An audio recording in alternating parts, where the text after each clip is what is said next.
Merci au Musée maritime de m'accueillir ce soir et merci à vous surtout d'être là. Alors, Monsieur le Président m'a présenté, donc moi, mon métier c'est la médecine et ma marotte c'est les toxines.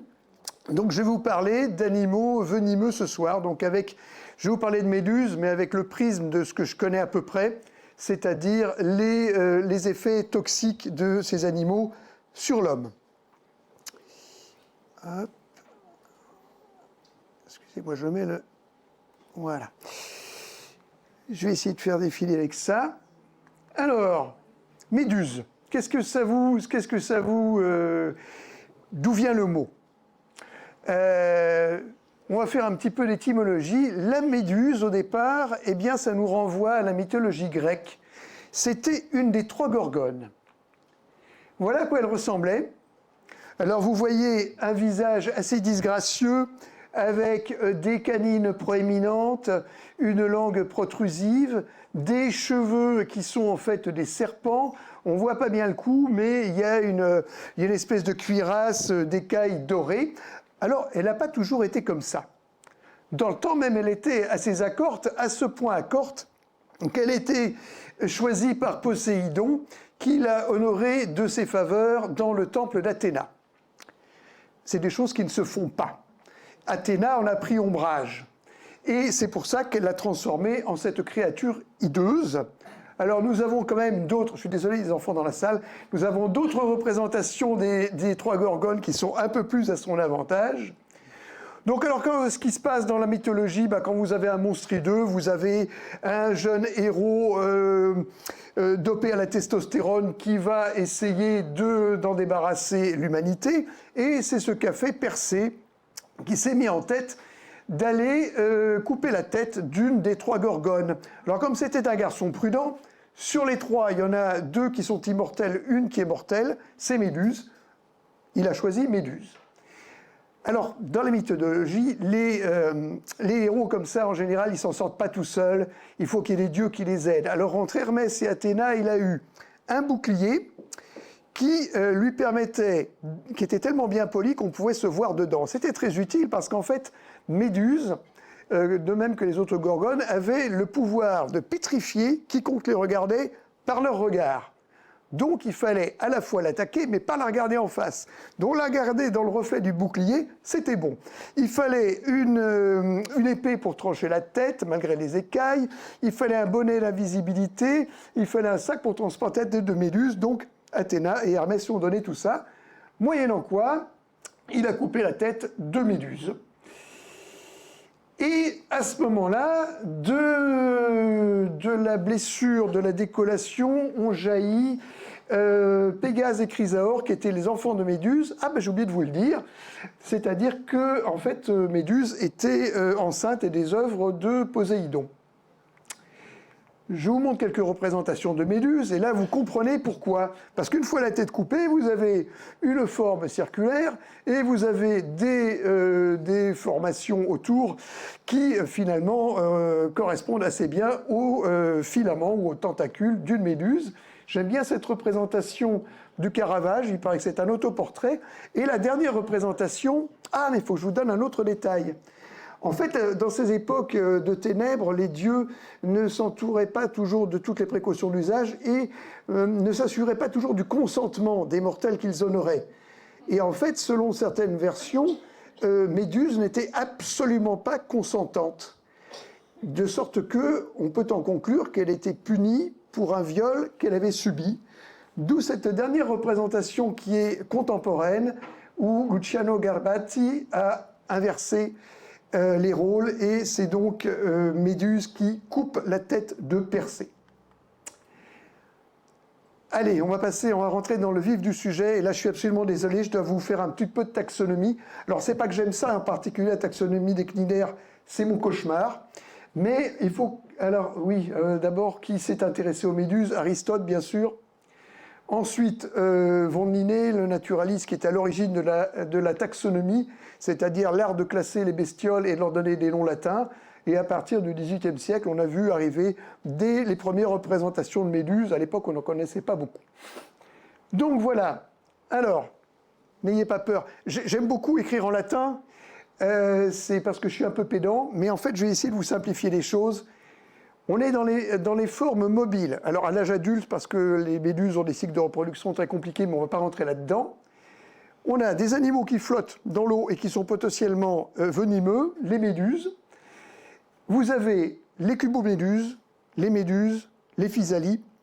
Et on va voir au long de l'exposé que ce n'est pas exactement la même chose.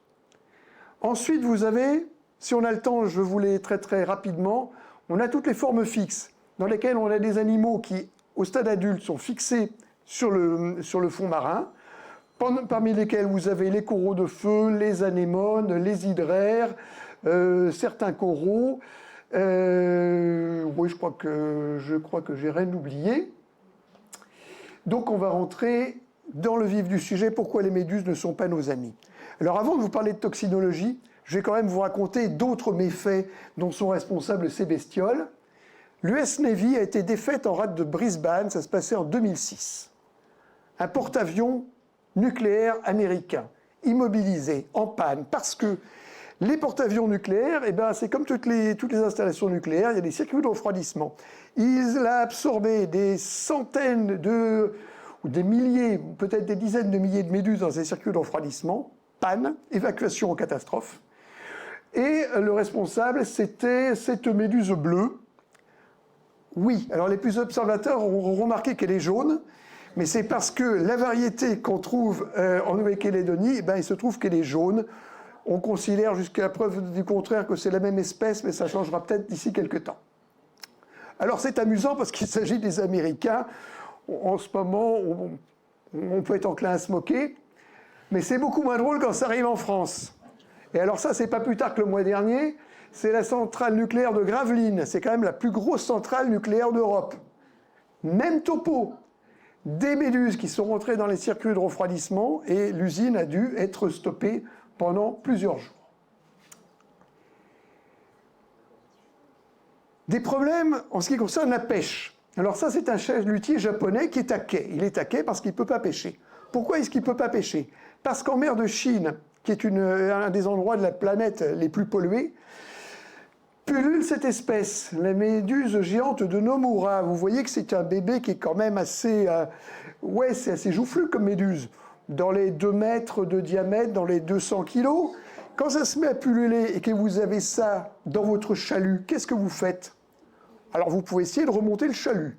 C'est ce qu'a fait au moins un capitaine japonais dont le chalutier a versé. Ben, sinon vous coupez le chalut, ou sinon ce qu'on fait maintenant, c'est on revient un autre jour. Donc c'est vous dire que ça pose des problèmes autres que dans la toxinologie.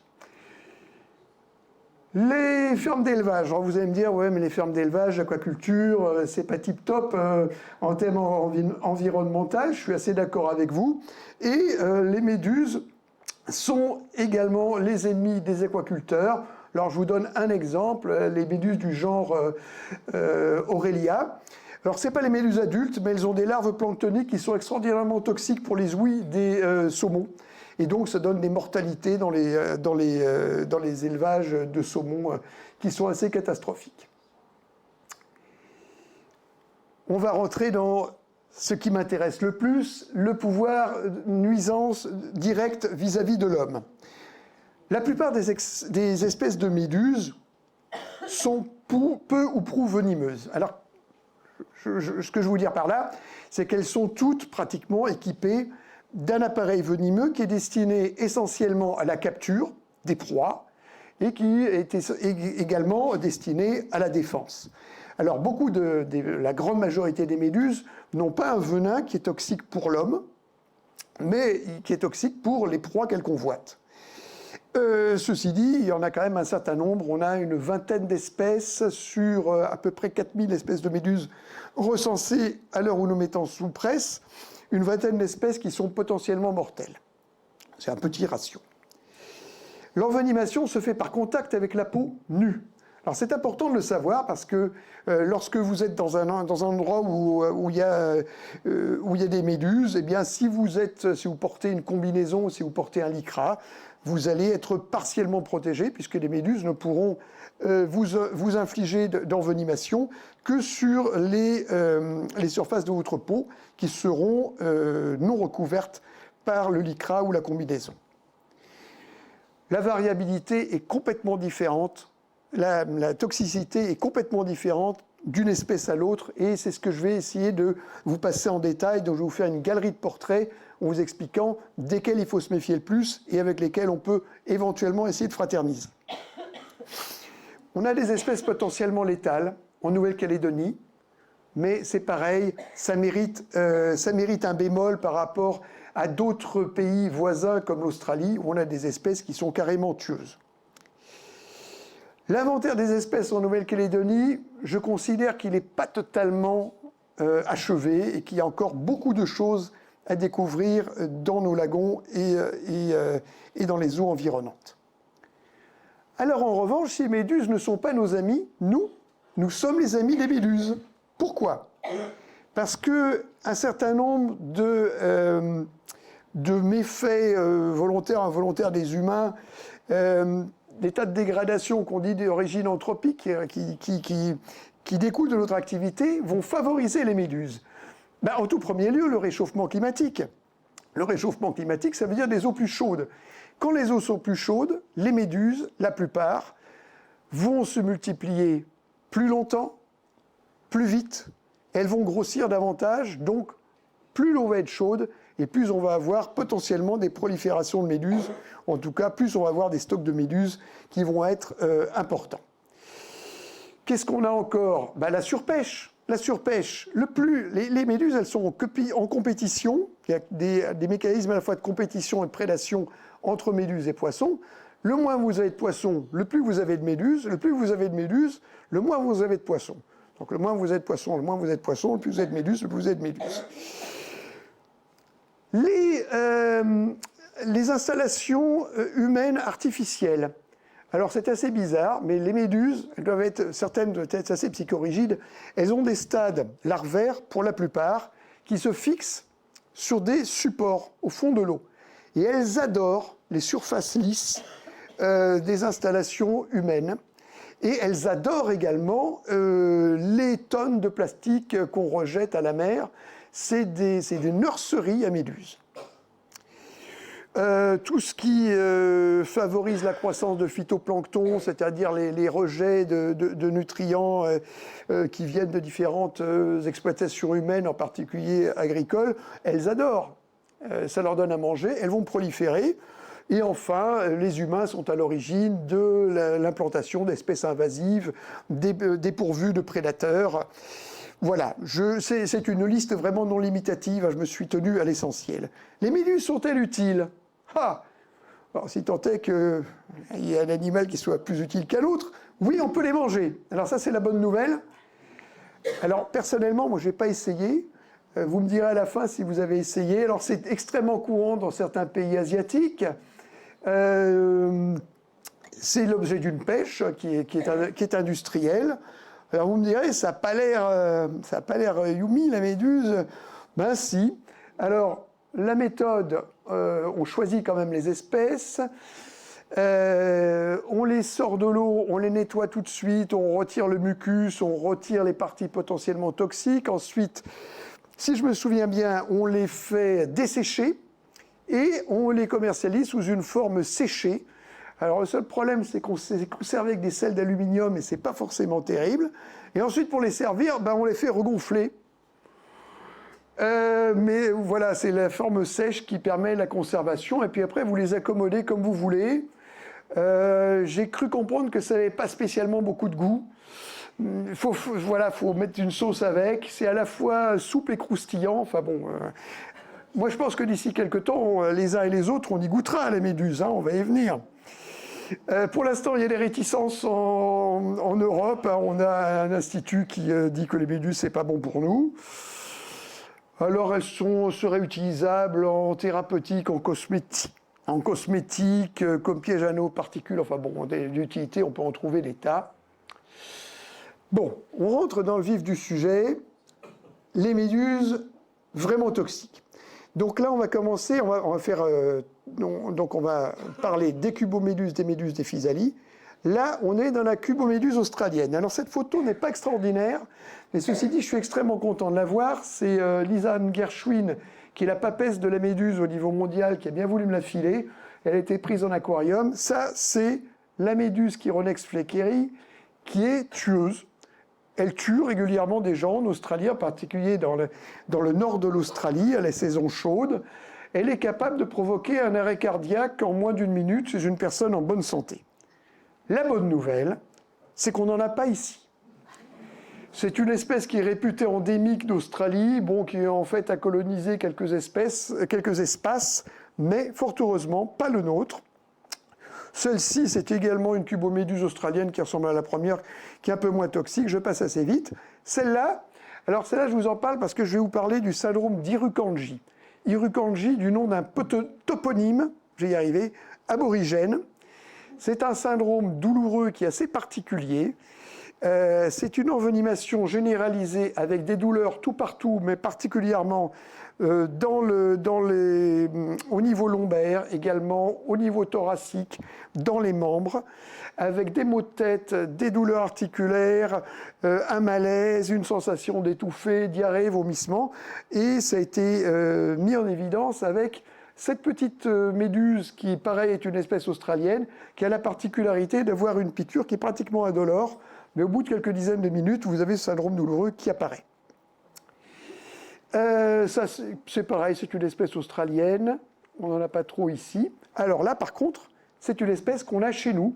On appelle ça communément une guêpe de mer, et c'est une bestiole qui, si elle n'est pas mortelle, donne quand même des envenimations assez sévères. On la croise pas très souvent, à ma connaissance. Ça, c'est celle dont je voudrais vous parler ce soir. C'est une Alatina.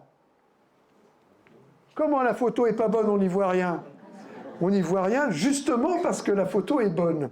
Alors, c'est une des toutes premières photos de cuboméduse qui a été prise dans nos eaux. Vous devinez vaguement la forme translucide de ce qu'on appelle l'ombrelle et vous devinez les filaments qui sont extrêmement toxiques et vous la voyez très mal quand vous êtes dans l'eau. Lisanne Gershwin disait que, en fait, avec les cuboméduses australiennes, il était plus facile de voir l'ombre des cuboméduses sur le sable que la cuboméduse elle-même.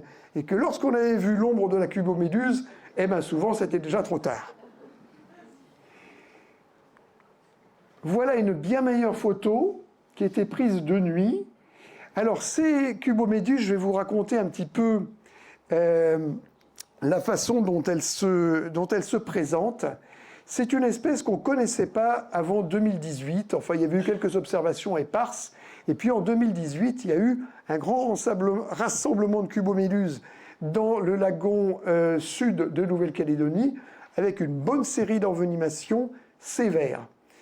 Comme je ne savais pas ce que c'était, j'ai demandé à Lisanne Gershwin, j'ai envoyé la photo que je vous ai montrée, et puis elle m'a demandé quand est-ce que ça s'était passé. Je lui ai donné la date, elle m'a dit bingo, c'est arrivé 10 jours après la pleine lune, donc c'est une Alatina. Parce que ce sont des espèces qui vivent, alors on ne sait pas où, en profondeur, je pense qu'elles ne doivent pas être beaucoup plus loin que 200 mètres parce qu'elles ont des yeux, et qu'après elles n'y voient plus, mais personne ne sait exactement ce qu'elles font quand elles ne sont pas chez nous, et qui remontent toutes les 4 semaines et s'approchent des côtes pour se reproduire. Et à ce moment-là, il y a des grands rassemblements. Le rassemblement dure en général 3, 4, 5 jours, un peu plus longtemps chez nous parce que je les soupçonne de se laisser piéger à l'intérieur de la barrière récifale. Et donc, elles sont responsables d'envenimations assez sévères. Je vais vous les montrer. Alors, je vais essayer de stopper, mais si je n'arrive pas à stopper, vous allez voir un truc intéressant au cours du défilé de ce petit film, c'est qu'elles ont des yeux. Alors on dit que les méduses, elles n'ont pas de cerveau, elles n'ont pas de sens. Alors oui, c'est vrai qu'elles n'ont pas un cerveau comme nous. Vous connaissez la blague habituelle, si elles ont vécu 600 millions d'années comme ça donnait des espoirs à beaucoup de gens. Mais elles ont quand même des embryons de systèmes à la fois nerveux et optiques et également de l'équilibration, mais qui sont distribués aux quatre coins, si je peux dire, de la méduse. Voilà, je vous fais défiler ça. Donc pareil, 10 jours après la pleine lune. Alors vous voyez deux choses, c'est que d'abord que vous ne la voyez pas. Ensuite qu'elle est capable de mouvements actifs. Hein, c'est une bestiole qui nage. Et puis là, vous voyez sur le côté, elle ne bouge pas. Vous voyez les petits points noirs, et bien ces petits points noirs, c'est les yeux qui sont connectés à des embryons. On voit qu'il y en a 4, hein, c'est une symétrie comme ça, à 4 côtés, la méduse. Voilà. Alors ça, c'est un récapitulatif, mais grosso modo, c'est pour vous dire que c'est à peu près de là à là qu'on a eu les plus gros rassemblements, c'est-à-dire de la passe de Saint-Vincent au phare Amédée. Et si vous regardez bien, mis à part 2019 ou 2020, où je ne me souviens plus pourquoi il n'y avait pas grand monde dans l'eau, eh bien, on a eu soit des envenimations, soit des observations, pratiquement tous les ans. Alors pourquoi, me direz-vous, est-ce que chez nous, on a une observation par an, alors qu'elle remonte du fond toutes les 4 semaines? Je n'en sais rien. C'est une bonne question, je pense qu'il faudrait travailler dessus, parce que par exemple, les Hawaïens, ils sont embêtés avec la même espèce, mais eux, elle est chez eux, toutes les 4 semaines. Chez nous, elle obéit au même cycle, mais on la voit de façon, heureusement, assez exceptionnelle. On quitte cette fois-ci les cuboméduses, on entre dans les méduses avec la première qui me pose souci, parce que la plupart des auteurs considèrent qu'elle n'est pas venimeuse, et cependant, on a quelques auteurs qui disent le contraire, et personnellement, j'ai un gros doute. Donc, dans le doute, on s'abstient d'y toucher. C'est l'Aurélie, c'est une jolie petite méduse qui est assez commune, qui fréquente facilement les eaux proches des rivages. Alors, on a une très belle méduse, ça c'est une Cassiopée. Ah mais non! Elle est à l'envers. Mais je vous la montre comme ça, parce qu'on ne voit pas souvent le disque. Normalement, elle est comme ça. C'est une méduse qui a la particularité de se balader la tête en bas. Alors pourquoi? Parce qu'en fait, là, sur ce sont des bras oraux, c'est avec ça qu'elle se nourrit. En fait, il y a des colonies de zooxanthelles, c'est des petites algues symbiotiques, qui par photosynthèse fabrique des sucres dont se nourrit la méduse, donc elle n'a rien à faire. Je ne sais même pas pourquoi elle est venimeuse d'ailleurs. Je vous la montre en mouvement.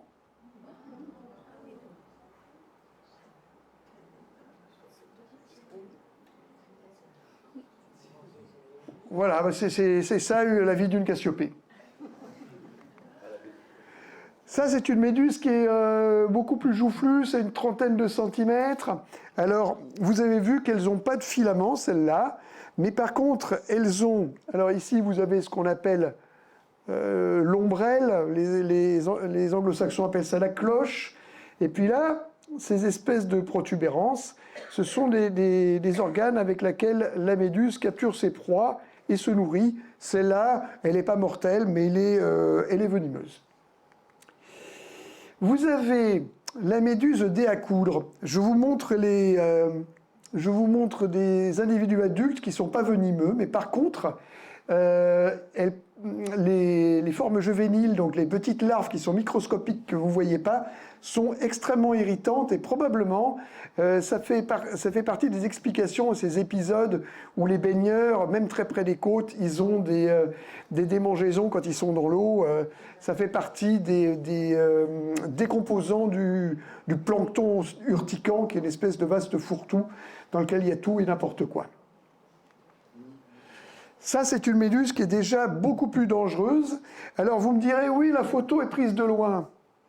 La photo est prise de loin, mais je vous ferai remarquer la longueur des filaments. Moi, je comprends très bien que la photographe, elle ne soit pas approchée davantage, d'autant qu'elle est passablement urticante. Elle a comme particularité, d'ailleurs, de donner des lésions récurrentes.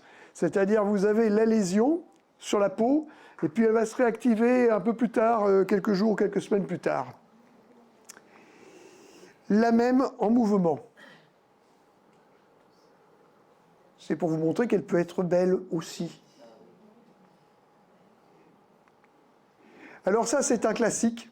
C'est un classique de la Méditerranée où elle fait fermer énormément de plages. Celle-là, c'est la Pelagia noctiluca. Elle n'est pas mortelle du tout, celle-là, mais par contre, elle envenime assez salement. C'est assez cuisant. La brûlure est vraiment très cuisante au niveau de la peau.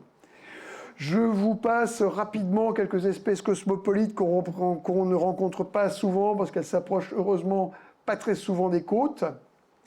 C'est là, par contre, la crinière de lion, elle est à l'origine de quelques décès.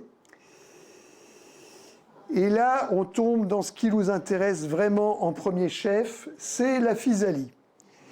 Alors, à l'heure où je vous parle, il y a deux espèces de physalie. Je le dis parce que le mois dernier, c'était pas le cas. Il y avait une confusion des deux espèces en une seule. Donc là, maintenant, vous avez la physalie bleue, la blue bottle, qui est celle qu'on trouve en particulier très souvent dans les eaux calédoniennes, et puis une autre que je vous montrerai tout à l'heure.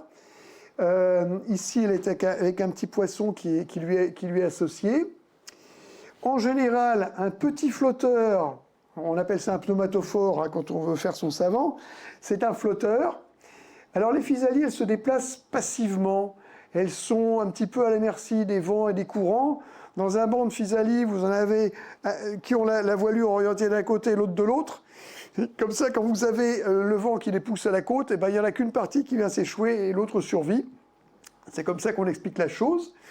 Le plus souvent, il y a un seul filament qui, lui, peut faire plusieurs dizaines de centimètres, voire 1 mètre ou 2, et qui est extrêmement urticant. Il sert d'organe de capture à la physalie et c'est assez dissuasif pour les baigneurs.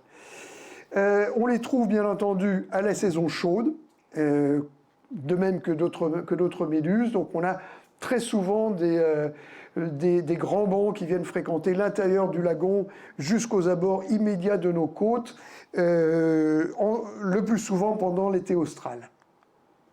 Ça, c'est la galère portugaise, c'est la physalie qu'on trouve le plus souvent dans l'Atlantique. Elle est beaucoup plus grosse. Le pneumatophore fait jusqu'à 15, parfois 30 cm, m'a-t-on dit, et il y a plusieurs filaments. Mais elle ne nous concerne pas, parce qu'on ne la rencontre pas par ici. Ah, ça j'aime bien. Alors on dit que l'homme est sournois, mais cet animal, c'est pas mal non plus.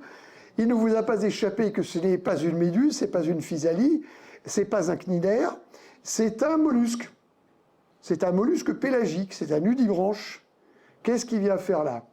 Eh bien, cette bestiole se nourrit de cnidaires, donc de physalie, entre autres, et d'autres espèces de méduses également, et non contente de cela, elle recycle les cellules urticantes de ses proies à son profit, et donc, si vous entrez en contact avec cet animal, eh bien, vous pouvez faire une envenimation, ça dépend de ce qu'il a mangé, mais s'il a mangé des physalies, vous faites une envenimation par physalie.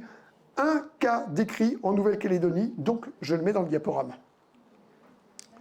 C'est une espèce pélagique, en général, on ne les trouve pas près des côtes, mais là, il y en avait un qui avait été rejeté à la côte après un gros coup d'ouest. L'appareil venimeux, ce sont des cellules qui sont microscopiques. C'est de l'ordre de dizaines de microns, on ne les voit pas.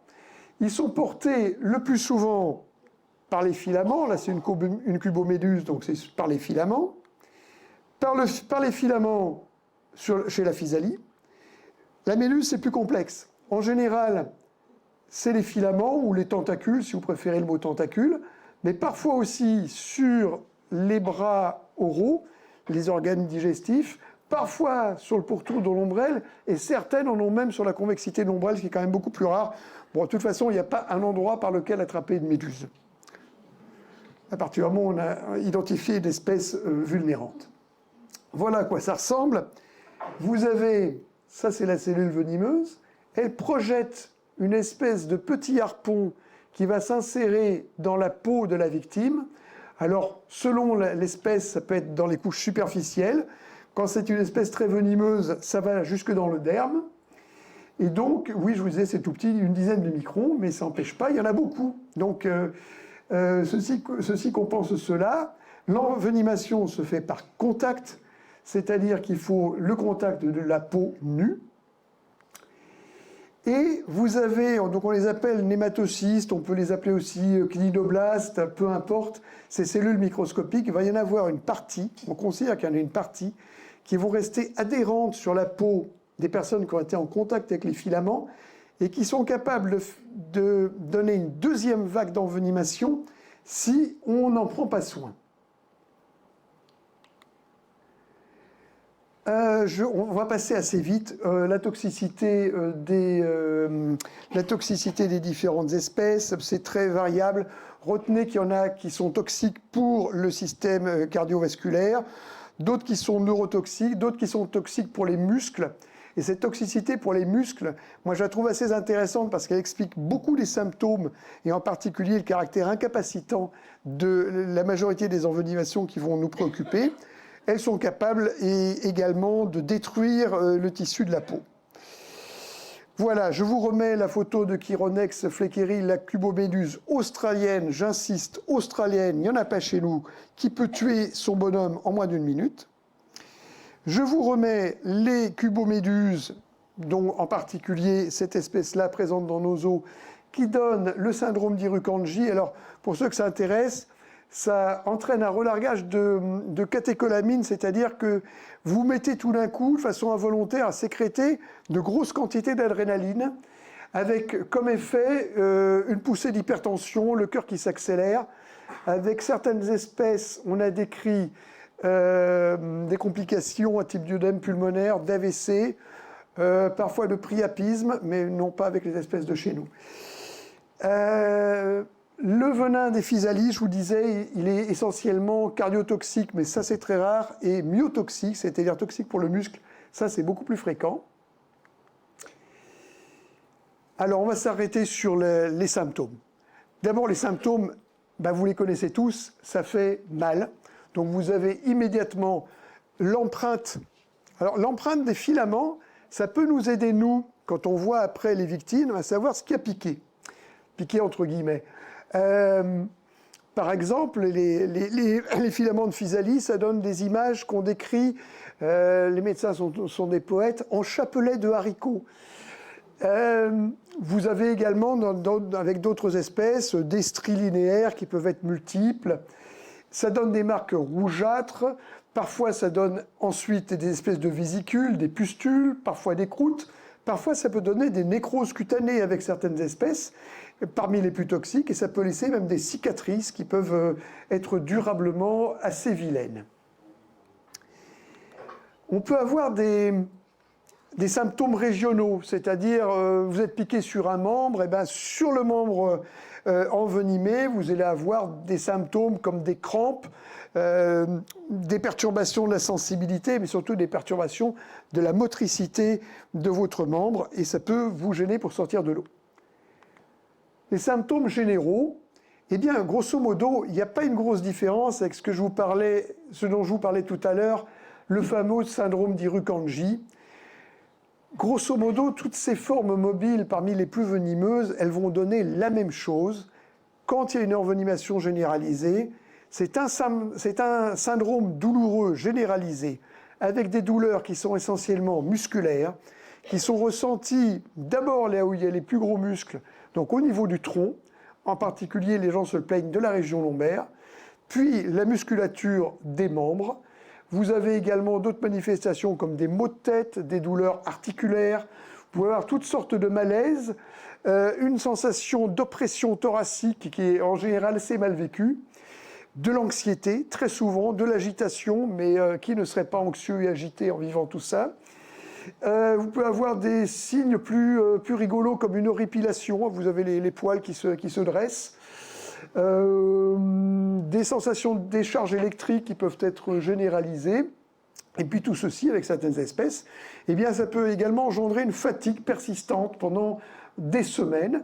La poussée d'hypertension, elle est spécifique de certaines espèces, et l'arrêt cardio-respiratoire. Et alors, je ne vous dis pas que ça n'existe jamais avec les cuboméduses qu'il y a chez nous, mais c'est vraiment rarissime. Et avec les physalies, c'est rarissime, donc ne le retenez pas. C'est surtout avec les cuboméduses australiennes qu'il n'y a pas chez nous. J'insiste là-dessus parce que à chaque fois qu'il y a une alerte aux cuboméduses en Nouvelle-Calédonie, Vous avez sur les réseaux sociaux une floraison d'images de cuboméduses australiennes avec des gens qui nous expliquent qu'on va tous mourir là tout de suite maintenant, ce qui n'est pas vrai. Donc il faut quand même rester raisonnable. Toutes les cuboméduses ne sont pas des cuboméduses australiennes immédiatement mortelles. Le risque vital, je vous le disais, il est quand même existant. Parce que tout ce que je vous ai raconté, si ça vous arrive et que vous êtes dans l'eau et que vous êtes loin du bateau, vous pouvez avoir du mal à sortir de l'eau. Je me souviens en particulier dans les premiers patients, ça remonte à loin, j'étais encore en Polynésie, qui était un moniteur de plongée qui est sorti de l'eau, il s'était baigné dans le lagon, il a été piqué par une physalie, il arrivait à peine à marcher. Il a eu du mal à arriver au dispensaire qui était à 100 mètres à pied, tellement il avait mal et tellement il était gêné d'un point de vue locomoteur. Donc, on va en venir après aux conduites à tenir qui en découlent.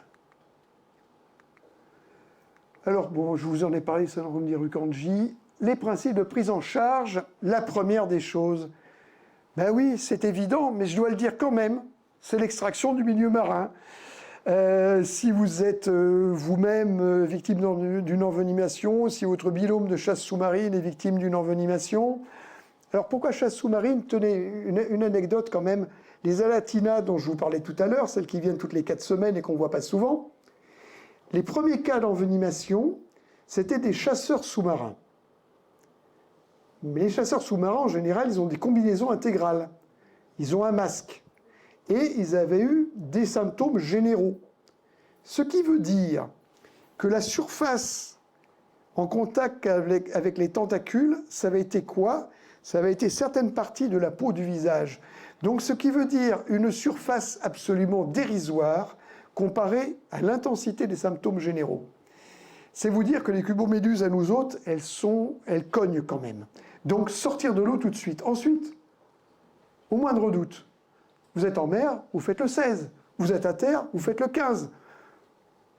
Vous n'avez pas pour vocation de poser des diagnostics ou de dérouler des conduites à tenir. Il y a des gens qui sont fort bien payés au SAMU pour faire ça, sachant que le canal 16 est interconnecté avec le 15, donc vous serez mis en contact avec un de mes camarades urgentistes.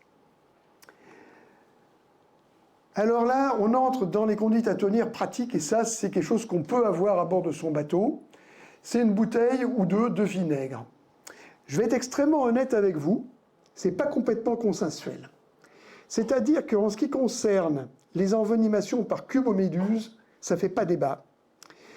Les cellules qui restent collées sur la peau des personnes qui ont été victimes de ces néfastes animaux, elles sont capables d'injecter dans un deuxième temps leur venin à la faveur de différentes stimulations, par exemple une douche d'eau froide, d'eau douce ou un coup de serviette. Donc il y a intérêt à les neutraliser, et on les neutralise très très bien avec l'aspersion de vinaigre. Pour les physalies, moi j'ai retenu la même chose, mais ça fait quand même l'objet d'un débat d'experts au niveau mondial. Alors pourquoi je me permets de trancher? Je ne tranche pas, je vous donne mon opinion, ma lecture de ce que j'ai trouvé dans les littératures. Les Australiens ont écrit qu'il ne fallait pas utiliser le vinaigre vis-à-vis des venins de physalie, mais ils ont écrit ça il y a assez longtemps. Et ils l'ont écrit d'une façon qui ne m'a pas convaincu, c'est-à-dire des papiers qui ne sont pas tournés comme ceux qu'on fait maintenant, avec des protocoles qui sont d'expérimentation qui ne sont pas bien spécifiés. Et comme ce sont des pionniers des envenimations par les méduses et physalies qui ont écrit ça, eh bien ça se respecte et donc la parole se transmet de génération en génération. Mais vous n'avez pas que les Australiens, vous avez les Hawaïens qui sont très très calés en méduses et en physalies, en particulier l'équipe de Yanagihara à l'université d'Hawaï, et qui a publié plusieurs papiers dont un particulièrement robuste, qui démontre tout le contraire et qui démontre l'intérêt du vinaigre, y compris dans les envenimations par physalie. Moi, je prends le papier qui me paraît le mieux construit et je pense que le risque de se tromper est vraiment faible, vu encore un coup la robustesse des données. Le retrait des filaments doit se faire si vous les voyez à l'œil nu. Alors bien entendu, vous ne faites pas ça avec la main. Ou alors si vous faites ça avec la main, vous mettez la main dans un gant. Vous utilisez une pince, ce que vous faites comme vous voulez, mais vous évitez le suraccident. Le rinçage à l'eau de mer, c'est controversé. Ça pourrait aggraver les choses. Ceci dit, quand vous n'avez rien d'autre, plutôt que de laisser les filaments, vous rincez à l'eau de mer. Ça peut... vous ne pouvez pas tellement vous tromper. L'inactivation du venin par la chaleur. Alors ça, c'est très intéressant. Et en particulier, ça a été bien démontré pour les physalies. Alors avec un bémol, c'est que moi, je vais quand même vous recommander d'abord d'inactiver par le vinaigre parce que, en général, on utilise comme source de chaleur de l'eau et en général, on utilise de l'eau douce. Donc je ne sais pas dans quelle mesure est-ce que les effets osmotiques de l'eau douce... Alors, c'est-à-dire que vous avez une différence de concentration en particules ioniques, en particulier en sel, de part et d'autre de la cellule, et ça, pop, c'est susceptible de faire éclater la cellule, et donc de lui faire libérer son venin. Et donc, si vous versez de l'eau douce sur des cellules urticantes de méduse ou de physalie, eh bien, vous êtes sûr que les cellules restantes vont, à leur tour, créer une deuxième vague d'envenimation. Donc, de l'eau chaude, d'accord, mais après avoir inactivé, à mon avis, au vinaigre. Vous pouvez utiliser d'autres sources de chaleur, bien entendu. Ceci dit, on a plus souvent, à bord d'un bateau, la possibilité de faire chauffer de l'eau que de brancher un sèche-cheveux. Alors, les trucs à ne pas faire. Et ça, c'est des trucs que vous allez voir absolument partout. Vous ne mettez pas d'alcool. Vous ne rincez pas l'eau douce. Vous ne faites pas pipi dessus, s'il vous plaît. Pas de bicarbonate de soude, pas de sable. Le sable, vous allez gratter, vous allez faire une stimulation physique. Pas l'histoire de la mousse à raser avec la carte de crédit, c'est pareil, c'est des trucs qu'on lisait au XXe siècle. Et puis maintenant, il y a une inversion d'un dogme. Jusqu'à présent, les Australiens étaient partisans du froid pour les physalies et ils sont revenus dessus. C'est une application de chaud pour tout le monde. J'ai fini avec les espèces de méduses ennuyeuses pour nous. Je voudrais vous en montrer quelques-unes, mais c'est pour le plaisir des yeux. Elles ne sont pas méchantes, celles-là. Alors ça, c'est l'espèce Mastigas papua, qui est vraiment une très très belle méduse, et que heureusement, on rencontre dans le lagon calédonien, de façon relativement fréquente. Vous avez ensuite les Tisanostomas. Moi, je trouve ça absolument splendide. C'est gentil comme tout. Ça fait de mal à personne. Vous pouvez vous approcher, vous pouvez faire des photos. Et en général, vous faites, si vous êtes doué, vous faites des superbes photos. C'est une autre espèce de Tisanostoma. Et vous voyez qu'elle vit en association avec un petit poisson. C'est une carangue juvénile. Et cette association entre ce genre de méduse et ces juvéniles, en général de carangue, est assez fréquente. Je vais vous montrer un petit film. Et vous allez voir dans les premières secondes du film, comme la bébé carangue, elle va venir au contact de l'objectif. Alors c'est mon interprétation, mais probablement pour défendre sa méduse.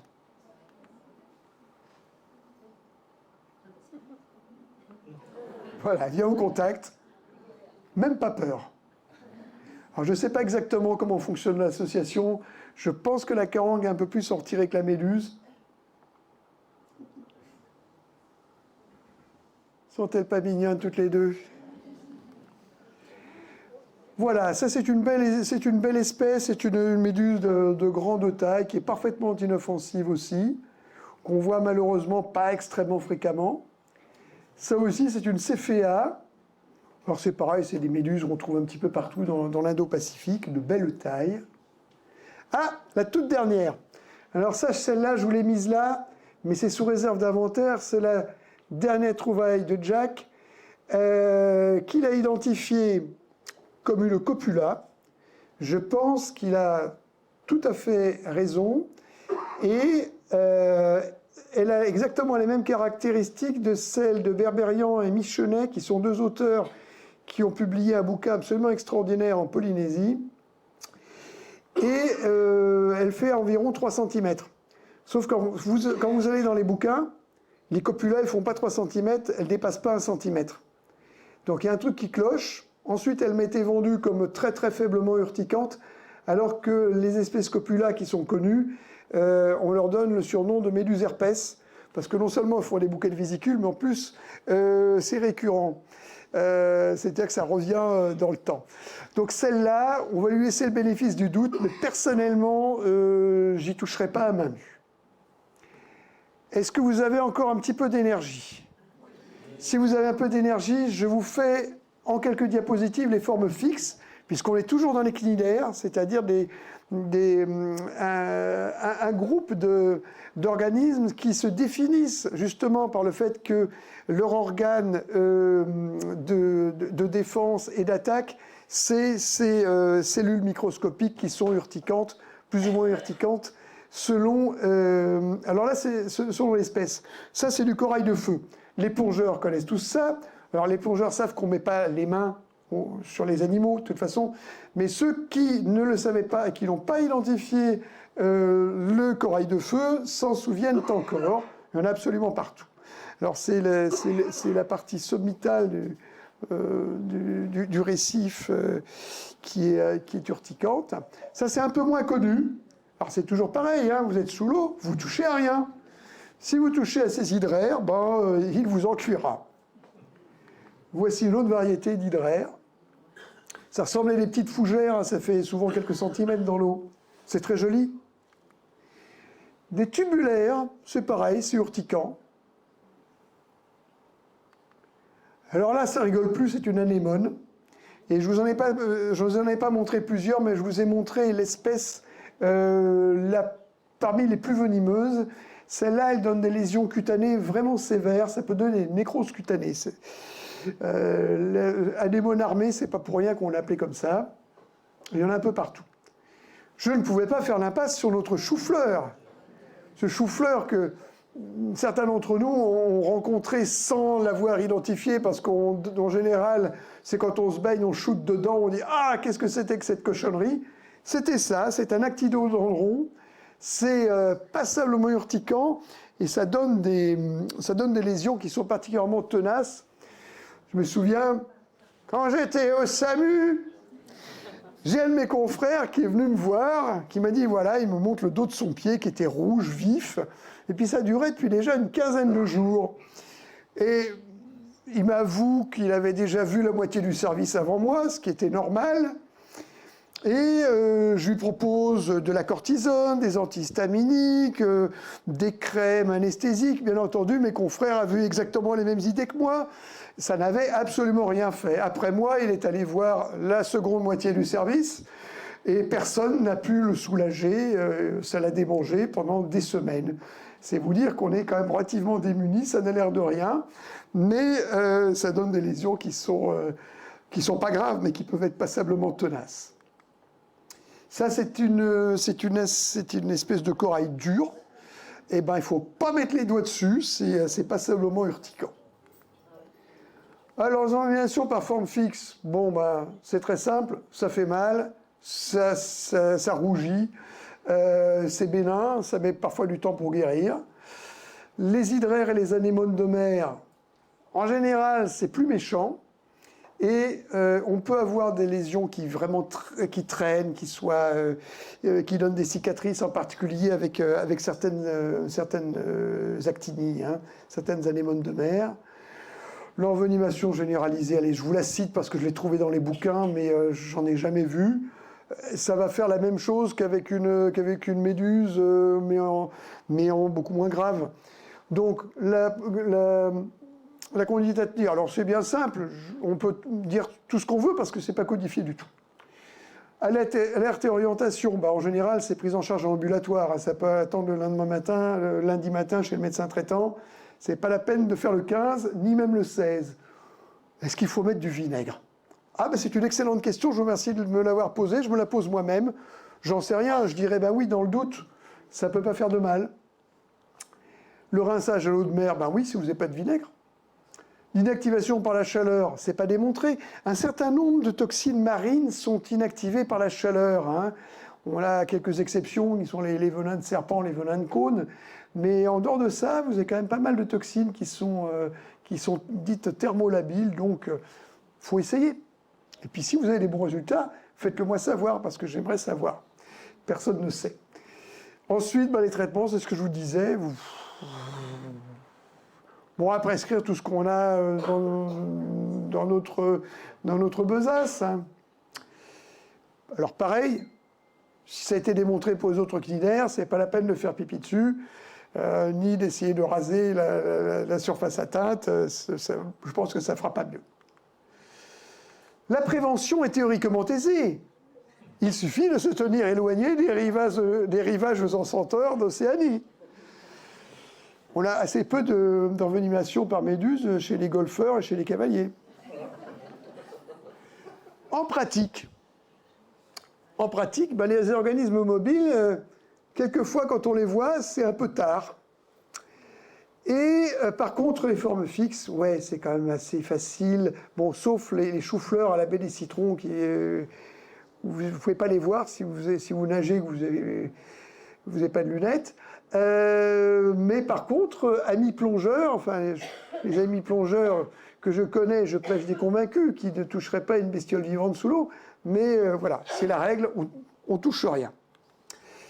L'importance des alertes. Alors, de temps en temps, il y a des alertes qui sont données, en particulier qui sont relayées par la DAS, qui sont relayées également par le COSENSE. Il faut les prendre au sérieux. Si on vous dit qu'il y a des cuboméduses sur une zone, eh ben, vous ne vous mettez pas à l'eau sur cette zone, parce qu'en général, c'est vrai. Alors, les alertes au physalie, j'ai essayé d'en lancer, mais à chaque fois qu'on a 3 physalies au fond d'une baie, s'il faut alerter toute la population, il faut être vigilant. Les physalies, ce qu'il y a de bien, c'est que quand même, on les voit mieux que les cuboméduses, parce qu'elles flottent en surface, et puis c'est quand même un risque qui est beaucoup mieux identifié, parce que ça fait quand même un bout de temps qu'on en voit. Conclusion, c'est courant. Dans la majorité des cas, c'est une envenimation avec des symptômes locaux. Il n'y a pas mort d'homme, et ça guérit spontanément, c'est un sale moment à passer. Vous pouvez avoir quand même des envenimations généralisées très préoccupantes, avec des cuboméduses, y compris celles de notre lagon, les physalies, voire certaines méduses, mais c'est quand même plus rare. Les formes fixes donnent rarement des envenimations préoccupantes, c'est en général que des envenimations locales. La mise en jeu du pronostic vital, elle est exceptionnelle, mais il y a au moins le risque théorique qui découle du caractère salement incapacitant des venins des cuboméduses, surtout des cuboméduses, des physalies aussi. La seule différence entre les deux, c'est que pour avoir un syndrome généralisé sévère, très incapacitant, il faut être en contact avec un peu plus de filaments de physalie que de filaments de cuboméduses. Mais enfin voilà, de toute façon, il faut sortir de l'eau. La prise en charge n'est pas très consensuelle. Hein. C'est autant dans d'autres domaines, on sait exactement ce qu'il faut faire. Tous les bouquins disent la même chose, tous les articles se recoupent. Non. Donc moi, je retiens l'inactivation des cellules urticantes par le vinaigre. Je retiens l'inactivation des venins par la chaleur. Et la prévention, c'est ce que je vous disais, hein, s'agissant des formes mobiles, elle est parfois difficile quand on ne les voit pas. Elle est quand même beaucoup plus simple vis-à-vis des formes fixes. Merci d'apporter votre attention aux alertes du COS et de la DAS. Pour en savoir plus, car j'espère avoir suffisamment piqué votre curiosité, si j'ose dire, pour que vous alliez plus loin, sans aucune réserve, je recommande cet extraordinaire bouquin de la papesse des méduses. La papesse, c'est vraiment la personne qui a le plus d'expérience au niveau mondial à l'heure actuelle sur les méduses et qui, en plus, est une extraordinaire communicante. Donc, elle fait des bouquins qui sont vraiment accessibles aux profanes. Lisa Anne Gershwin, alors je ne pense pas qu'on les trouve malheureusement dans les librairies ici, mais par contre, c'est assez facile de se les procurer en ligne.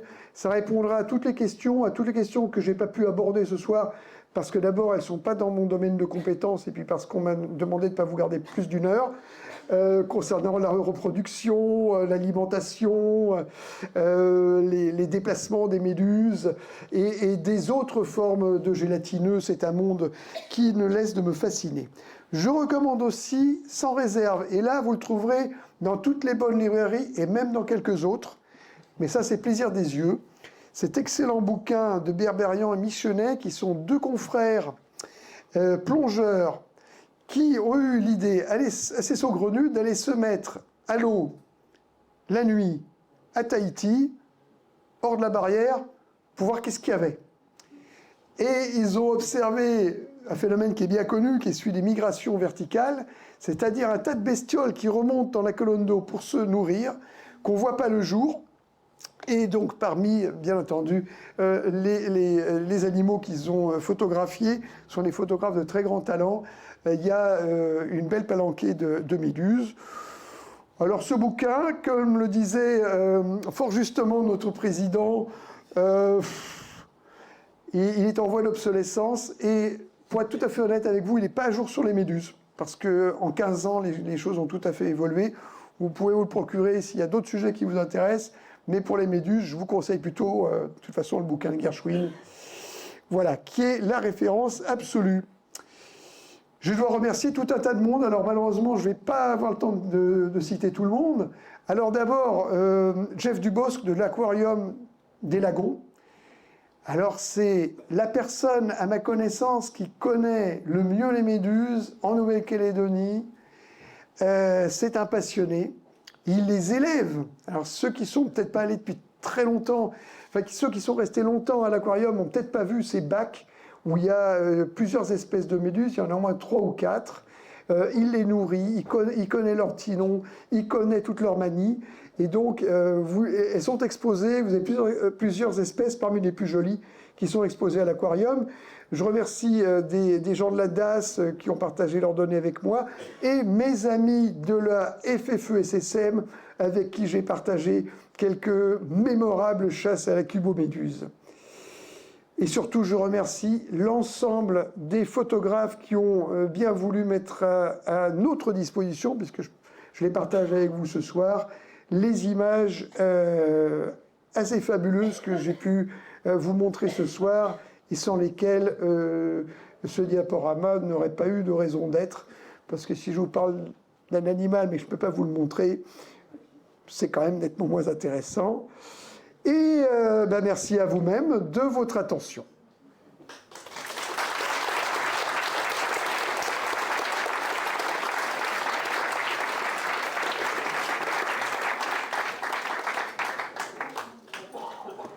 Des questions ?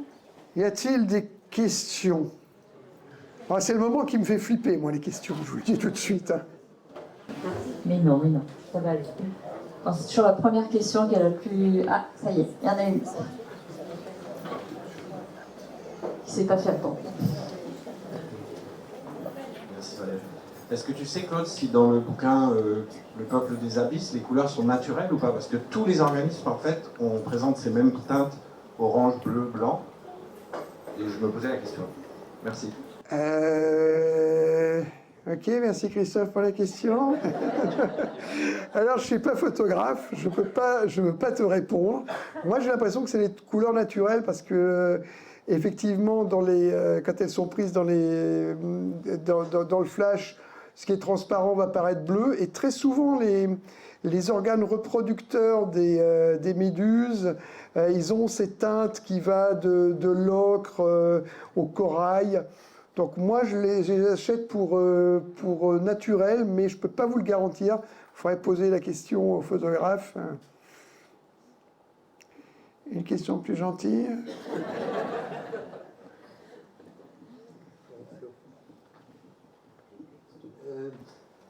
Il y a un moment où j'avais été, il y a très longtemps de ça, mis le pied sur des oursins diadèmes. Oui. Et j'étais avec 3 jeunes femmes en mer, hein, enfin jeunes femmes, il y avait mon épouse et 2 autres pas. Et j'ai demandé donc, j'ai mis mon pied, enfin c'était le pied ou le tibia, et gentiment elles ont fait pipi sur mon... Alors je sais pas, ça m'a quand même fait du bien. Alors je sais pas si c'est... Est-ce que donc le rime... Je suis très sérieux. Alors je vais répondre très sérieusement. Alors, je vais commencer d'abord par une boutade, mais pas que. Est-ce qu'il n'y a pas eu un effet placebo? On peut se le demander. Alors, il y a quand même des gens qui, très sérieusement, considèrent que l'urine peut être suffisamment acide pour aider à dissoudre le calcaire.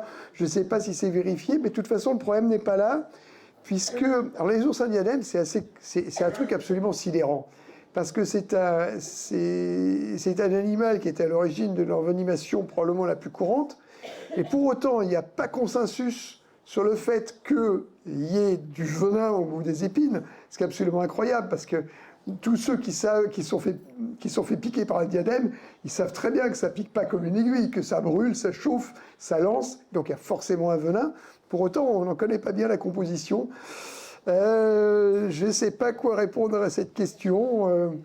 Normalement, c'est pas dans les livres. C'est pas. Alors, ceci dit, les oursins, c'est pas mieux codifié que les méduses, hein, mais c'est pas dans les conduites à tenir. Nous avons une spécialiste du SAMU là. Est-ce qu'au SAMU, on fait pipi sur les piqûres d'oursin? Non. OK. Il faut donc aller au SAMU. Non, sur les piqûres d'oursin, l'important, c'est de rien faire. C'est-à-dire que la très grande majorité des piqûres d'oursin, on passe un sale quart d'heure. Si vous pouvez tenter l'inactivation par la chaleur, c'était démontré récemment, mais faiblement, avec des faibles niveaux de preuve, on ne sait pas trop. Hein. Il faudrait avoir quand même plus de recul. Ça se tente parce que beaucoup de venins marins sont inactivés par la chaleur, y compris d'autres venins, d'autres échinodermes, donc ça peut valoir le coup. Et ensuite, il faut essayer d'éviter de s'improviser chirurgien, surtout quand ce n'est pas son métier. Parce que très souvent, les épines qui sont enchâssées dans la peau, elles sont enchâssées pas très très profond. Et elles vont sortir toutes seules si on les laisse faire. Et souvent, d'y aller au bistouri ou avec les moyens du bord, ça fait plus de mal que de bien. Il y a quelques bémols. C'est lorsque vous avez des épines qui sont profondément enchâssées, en particulier au niveau d'un tendon, où vous voyez que manifestement ça a pu rentrer dans l'articulation. Là, il faut consulter assez vite, parce que c'est des histoires qui peuvent mal se terminer, avec en particulier des réactions inflammatoires au niveau des gaines des tendons et les articulations, qui peuvent mériter quelquefois l'intervention du chirurgien si ce n'est pas pris à temps.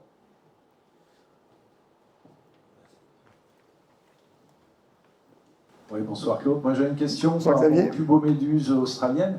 Avec l'augmentation en fait, du trafic maritime et les bateaux qui ont des ballasts pour compenser leur chargement, est-ce qu'il n'y a pas un risque de les retrouver quand même en Nouvelle-Calédonie un de ces jours? Ah mais si. Ah mais si.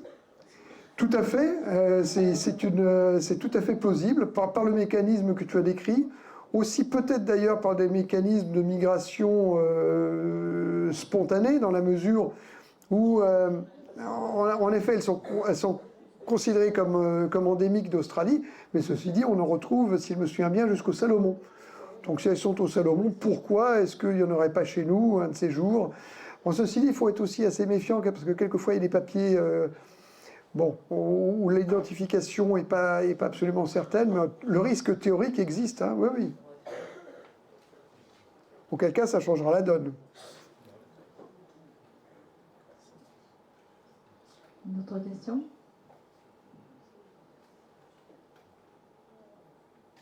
Bon, écoutez, s'il y en a qui veulent voir cette conférence ou qui veulent en parler, sachez que c'est enregistré par Calédonia. Et donc, Merci Calédonia. Ce sera rediffusé, donc merci à Calédonia. Merci Claude. Et puis, merci Valérie pour cette invitation. Et puis vous pouvez continuer à échanger en off avec le conférencier. Je crois qu'il sera un plaisir de répondre à vos questions. Merci.